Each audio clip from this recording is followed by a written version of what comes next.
আসসালামু আলাইকুম, স্বাগতম ইনসাইড টিভি সংবাদে। আমি মোহাম্মদ কিবরিয়া আজকের সব আন্তর্জাতিক খবর নিয়ে হাজির হয়েছি। শুরুতেই জানিয়ে দিব সংবাদ শিরোনাম, তারপর বিস্তারিত। ইরানের হুমকি, মার্কিন হামলার পাল্টা আঘাত হবে ইসরায়েলের হৃৎপিণ্ডে। ইরানের পক্ষ থেকে আসা একটি অত্যন্ত কড়া বার্তা আন্তর্জাতিক রাজনীতি এবং সামরিক বিশ্লেষকদের কপালে চিন্তার ভাঁজ ফেলে দিয়েছে। ওয়াশিংটনের প্রতি কঠোর হুঁশিয়ারি উচ্চারণ করে আয়াতুল্লাহ আলী খামেনি স্পষ্টভাবে জানিয়ে দিলেন যে হৃদয় বিদারক ঘটনা সামনে এলো, যা প্রমাণ করে যে যুদ্ধবিরতি বা শান্তি চুক্তিগুলো কতটা ঠুনকো হতে পারে। রাফা সীমান্ত খুলে দিল ইসরায়েল, যা গাজাবাসীর জন্য এক ফালি স্বস্তির নিঃশ্বাস এবং আশার আলো হয়ে দেখা দিয়েছে। আসসালামু আলাইকুম, স্বাগতম জানাচ্ছি ইনসাইড টিভি সংবাদে। আমি মোহাম্মদ কিবরিয়া।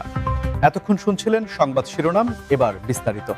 ইরানের পক্ষ থেকে আসা একটি অত্যন্ত কড়া বার্তা আন্তর্জাতিক রাজনীতি এবং সামরিক বিশ্লেষকদের কপালে চিন্তার ভাঁজ ফেলে দিয়েছে।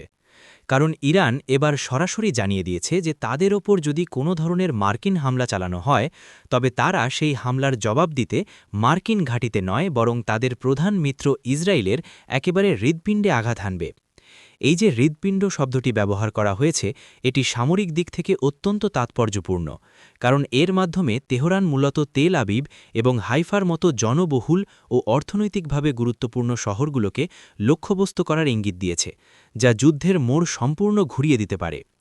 আন্তর্জাতিক সম্পর্ক বিশ্লেষকরা মনে করছেন, ইরানের এই হুমকি শুধুমাত্র ফাঁকা বুলি নয়, বরং তাদের কাছে থাকা দীর্ঘপাল্লার ব্যালিস্টিক মিসাইল এবং ড্রোন প্রযুক্তির যে অগ্রগতি গত কয়েক বছরে বিশ্ব দেখেছে, তাতে এই হুমকি বাস্তবায়ন করার সক্ষমতা তাদের রয়েছে বলে ধারণা করা হচ্ছে। বিশেষ করে যখন আমরা দেখি যে লেবানন এবং সিরিয়ার সীমান্ত ব্যবহার করে ইরান খুব সহজেই ইসরায়েলের আকাশসীমায় প্রবেশ করার ক্ষমতা রাখে। মার্কিন যুক্তরাষ্ট্র যখন এই অঞ্চলে তাদের সামরিক উপস্থিতি বাড়াচ্ছে এবং বিভিন্ন বিমানবাহী রণতরী মোতায়েন করছে, ঠিক সেই মুহূর্তে ইরানের এই পাল্টা হুমকি পরিস্থিতিকে বারুদের স্তূপের ওপর দাঁড় করিয়ে দিয়েছে, যেখানে সামান্য একটি ভুল বোঝাবুঝি বা একটি মিসাইল নিক্ষেপ পুরো অঞ্চলকে ভয়াবহ যুদ্ধের দিকে ঠেলে দিতে পারে। দর্শক, আপনারা যারা নিয়মিত আন্তর্জাতিক খবরাখবর রাখেন, তারা নিশ্চয়ই জানেন যে ইসরায়েলের আয়রন ডোম বা এরো ডিফেন্স সিস্টেম অত্যন্ত শক্তিশালী, কিন্তু ইরানের পক্ষ থেকে যদি একসাথে শত শত মিসাইল বা ড্রোন সোয়ার্ম অ্যাটাক চালানো হয়, তবে সেই প্রতিরক্ষা ব্যবস্থা কতটা কার্যকর থাকবে তা নিয়ে খোদ পশ্চিমা বিশ্লেষকদের মধ্যেই মতভেদ রয়েছে। এর আগেও আমরা দেখেছি যে প্রক্সি গোষ্ঠীগুলোর মাধ্যমে ইরান কিভাবে মধ্যপ্রাচ্যে নিজেদের প্রভাব বিস্তার করেছে, কিন্তু এবার তারা আর প্রক্সির আড়ালে নয়, বরং সরাসরি রাষ্ট্র বনাম রাষ্ট্র সংঘাতের হুঁশিয়ারি দিচ্ছে, যা বিশ্ব অর্থনীতির জন্য, বিশেষ করে তেলের বাজারের জন্য এক বিশাল অশনি সংকেত। এই উত্তেজনার পারদ এতটাই চড়ছে যে সাধারণ মানুষের মনে প্রশ্ন জাগছে, তবে কি আমরা তৃতীয় কোনো বড় যুদ্ধের দ্বারপ্রান্তে দাঁড়িয়ে আছি? আপনারা কি মনে করেন, এই হুমকি কি শুধুই কৌশলগত চাপ, নাকি সত্যিই বড় কোনো হামলার প্রস্তুতি চলছে? হৃদয় বিদারক ঘটনা সামনে এলো, যা প্রমাণ করে যে যুদ্ধবিরতি বা শান্তি চুক্তিগুলো কতটা ঠুনকো হতে পারে। আবারও যুদ্ধবিরতি লঙ্ঘন করে গাজায় ইসরায়েলি ড্রোন হামলায় একজন নিহত হওয়ার খবর পাওয়া গেছে। এই ঘটনাটি এমন এক সময়ে ঘটল যখন আন্তর্জাতিক সম্প্রদায় এবং মানবাধিকার সংস্থাগুলো গাজায় দীর্ঘমেয়াদী শান্তির জন্য আপ্রাণ চেষ্টা চালিয়ে যাচ্ছে এবং উভয় পক্ষকে সংযত থাকার আহ্বান জানাচ্ছে। কিন্তু মাঠ পর্যায়ের বাস্তবতা যে সম্পূর্ণ ভিন্ন, তা এই ড্রোন হামলার মাধ্যমে আবারও প্রমাণিত হল। স্থানীয় সূত্রে জানা গেছে, হামলাটি ছিল অত্যন্ত সুনির্দিষ্ট এবং আচমকা, যার ফলে ঘটনাস্থলে উপস্থিত ওই ব্যক্তি নিজেকে রক্ষা করার কোনো সুযোগই পাননি। আর এই ধরনের টার্গেটেড কিলিং বা সুনির্দিষ্ট হামলা শান্তি প্রক্রিয়ার ওপর বড় ধরনের আস্থার সংকট তৈরি করে। গাজার সাধারণ মানুষের জীবন এমনিতেই নানাবিধ সংকটে জর্জরিত। বিদ্যুৎ বিভ্রাট, খাদ্যাভাব এবং চিকিৎসা সরঞ্জামের ঘাটতির মধ্যে তারা দিনাতিপাত করছে। তার ওপর মাথার ওপর সবসময় ড্রোনের ভনভন শব্দ তাদের মানসিক স্বাস্থ্যের ওপর ভয়াবহ প্রভাব ফেলছে। সমরবিদরা বলছেন, আধুনিক যুদ্ধক্ষেত্রে ড্রোন প্রযুক্তির ব্যবহার প্রতিপক্ষের জন্য যেমন আতঙ্কের, তেমনি এটি যুদ্ধবিরতির শর্তগুলোকে খুব সহজেই নস্যাৎ করে দিতে পারে। কারণ ড্রোন হামলায় কোনো বড় সৈন্য সমাবেশের প্রয়োজন হয় না, কেবল একটি বোতামের চাপেই মুহূর্তের মধ্যে পরিস্থিতি বদলে দেওয়া সম্ভব। এই হামলার পর গাজার বিভিন্ন এলাকায় শোকের ছায়া নেমে এসেছে, এবং মানুষের মধ্যে ক্ষোভের সঞ্চার হয়েছে। অনেকেই রাস্তায় নেমে প্রতিবাদ জানাচ্ছেন এবং আন্তর্জাতিক মহলের কাছে বিচার দাবি করছেন। অন্যদিকে ইসরায়েলি কর্তৃপক্ষের দাবি, তারা নিরাপত্তার স্বার্থে এবং সম্ভাব্য হুমকি মোকাবেলায় এই পদক্ষেপ নিয়েছে। তবে যুদ্ধবিরতি চলাকালীন এমন হামলা কতটা যৌক্তিক বা আইনসিদ্ধ তা নিয়ে আন্তর্জাতিক আইন বিশেষজ্ঞদের মধ্যে বিতর্ক রয়েছে। বিগত কয়েক মাসে আমরা দেখেছি যে বারবার যুদ্ধবিরতি ঘোষণা করা হলেও তা খুব বেশি দিন স্থায়ী হচ্ছে না। ছোটখাটো সংঘাত বা ভুল বোঝাবুঝি থেকে আবারও বড় ধরনের হামলার ঘটনা ঘটছে। এই চক্রাকার সহিংসতা গাজার পুনর্গঠন কাজকে বাধার মুখে ফেলছে এবং সেখানকার শিশুদের ভবিষ্যৎকে অনিশ্চয়তার দিকে ঠেলে দিচ্ছে। জাতিসংঘের প্রতিনিধিরা এই ঘটনায় গভীর উদ্বেগ প্রকাশ করেছেন এবং উভয় পক্ষকে শান্ত থাকার আহ্বান জানিয়েছেন। কিন্তু প্রশ্ন হল, কাগজে কলমে সই করা যুদ্ধবিরতি যদি বাস্তবে কোনো নিরাপত্তা দিতে না পারে, তবে সাধারণ মানুষ কোথায় যাবে? এই হামলার ফলে নতুন করে উত্তেজনা বৃদ্ধির আশঙ্কা করা হচ্ছে, যা হয়তো সামনের দিনগুলোতে আরও বড় কোনো সংঘাতের জন্ম দিতে পারে। সমুদ্রপথে উত্তেজনার পারদ চড়িয়ে এবার সরাসরি অস্ত্র লোড করেই সাগরে নামছে ইরানি যুদ্ধজাহাজ, যা ভূমধ্যসাগর থেকে শুরু করে লোহিত সাগর পর্যন্ত পুরো মেরিটাইম সিকিউরিটি বা সমুদ্র নিরাপত্তার জন্য এক বড় চ্যালেঞ্জ হিসেবে আবির্ভূত হয়েছে। স্যাটেলাইট ইমেজ এবং গোয়েন্দা তথ্যের ভিত্তিতে জানা গেছে যে ইরানের এই যুদ্ধজাহাজগুলো কেবল টহল দেওয়ার জন্য নয়, বরং সেগুলোতে বিপুল পরিমাণে অত্যাধুনিক মিসাইল, টর্পেডো এবং ড্রোন লঞ্চিং সিস্টেম লোড করা হয়েছে, যা যে কোনো মুহূর্তে বড় ধরনের অপারেশনে অংশ নিতে সক্ষম। এই যুদ্ধজাহাজগুলোর সাগরে নামার বিষয়টি পশ্চিমা বিশ্ব, বিশেষ করে আমেরিকা এবং তাদের মিত্রদের জন্য একটি স্পষ্ট সতর্কবার্তা যে ইরান তাদের জলসীমার বাইরেও নিজেদের সামরিক শক্তি প্রদর্শন করতে প্রস্তুত। সামরিক বিশ্লেষকরা মনে করছেন, ইরানের এই নৌবহর সাগরে নামার ফলে হরমুজ প্রণালী এবং বাব এল মান্দেব প্রণালীর মতো গুরুত্বপূর্ণ তেল বাণিজ্যের রুটগুলোতে নতুন করে ঝুঁকি তৈরি হতে পারে, কারণ বিশ্বের মোট তেল সরবরাহের একটি বড় অংশ এই পথগুলো দিয়েই পরিবাহিত হয়। যদি কোনো কারণে এই রুটগুলোতে সংঘাত শুরু হয় বা জাহাজ চলাচল বাধাগ্রস্ত হয়, তবে বিশ্ববাজারে তেলের দাম এক লাফে আকাশচুম্বী হয়ে যাবে, যার প্রভাব পড়বে আপনার আমার মতো সাধারণ মানুষের দৈনন্দিন জীবনে। ইরানের নৌবাহিনী গত কয়েক বছরে তাদের প্রযুক্তিতে আমূল পরিবর্তন এনেছে।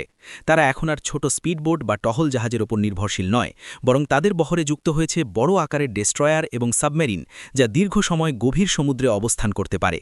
এই অস্ত্রবোঝাই জাহাজগুলোর গন্তব্য কী বা তাদের আসল মিশন কী তা নিয়ে ধোঁয়াশা থাকলেও এটি পরিষ্কার যে তারা নিজেদের উপস্থিতি জানান দিতে চাইছে এবং যে কোনো বৈরী পরিস্থিতির জন্য তারা প্রস্তুত।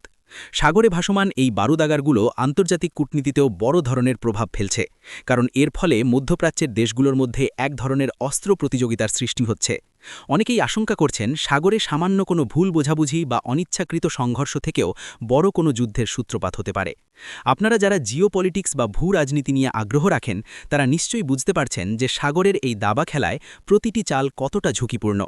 ইরানের এই পদক্ষেপের পাল্টা জবাব হিসেবে হয়তো অচিরেই আমরা ওই অঞ্চলে পশ্চিমা যুদ্ধজাহাজের উপস্থিতি আরও বাড়তে দেখব, যা উত্তেজনাকে আরও কয়েক গুণ বাড়িয়ে দিতে পারে। ওয়াশিংটনের প্রতি কঠোর হুঁশিয়ারি উচ্চারণ করে আয়াতুল্লাহ আলী খামেনি স্পষ্টভাবে জানিয়ে দিলেন যে যুদ্ধ শুরু করলে জ্বলবে পুরো অঞ্চল। তার এই বক্তব্য বর্তমান সময়ের সবচেয়ে কড়া সতর্কবার্তা হিসেবে বিবেচিত হচ্ছে। আয়াতুল্লাহ খামেনির এই বক্তব্য এমন এক সময়ে এলো যখন আমেরিকা এবং তাদের মিত্ররা ইরানের ওপর চাপ প্রয়োগের কৌশল নিয়ে এগোচ্ছে। কিন্তু ইরানের সর্বোচ্চ নেতা বুঝিয়ে দিলেন যে তাদের ধৈর্যের বাঁধ ভেঙে গেলে তার ফলাফল হবে ভয়াবহ এবং তা কোনো নির্দিষ্ট সীমানার মধ্যে আটকে থাকবে না।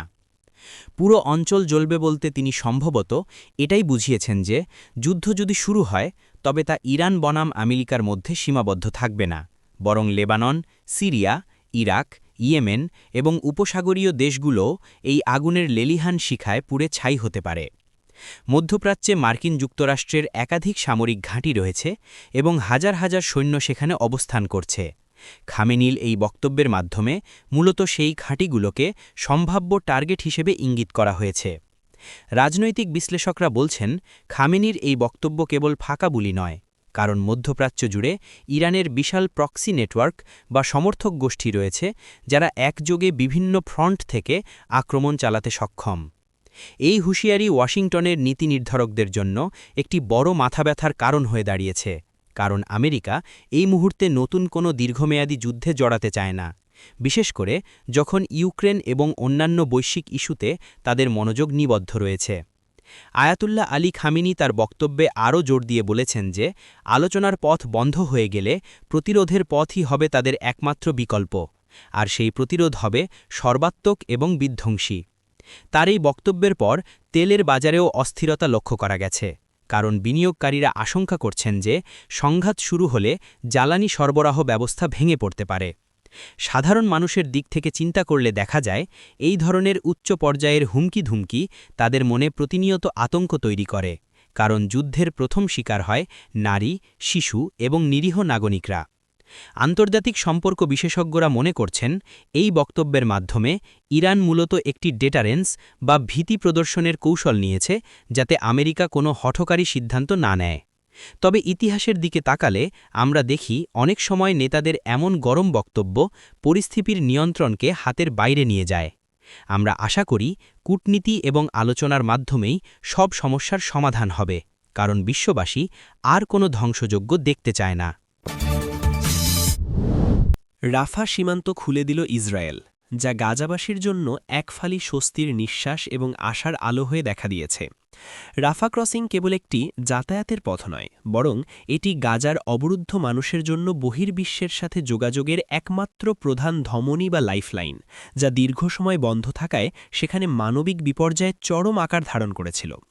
ইসরায়েলের এই সিদ্ধান্তের ফলে এখন গাজা থেকে অসুস্থ রোগীরা চিকিৎসার জন্য বাইরে যেতে পারবেন, শিক্ষার্থীরা উচ্চশিক্ষার জন্য বিদেশ ভ্রমণ করতে পারবে এবং বিচ্ছিন্ন হয়ে পড়া পরিবারগুলো আবারও এক হওয়ার সুযোগ পাবে। এই সীমান্ত খুলে দেওয়ার পেছনে আন্তর্জাতিক মহলের, বিশেষ করে মিশর এবং কাতারের মধ্যস্থতা ও কূটনৈতিক চাপ বড় ভূমিকা পালন করেছে বলে মনে করা হচ্ছে। গত 2 বছরে গাজায় খাদ্য, ওষুধ এবং নিত্য প্রয়োজনীয় পণ্যের তীব্র সংকট দেখা দিয়েছিল, কারণ রাফা বন্ধ থাকায় পণ্যবাহী ট্রাকগুলোর প্রবেশাধিকার ছিল অত্যন্ত সীমিত।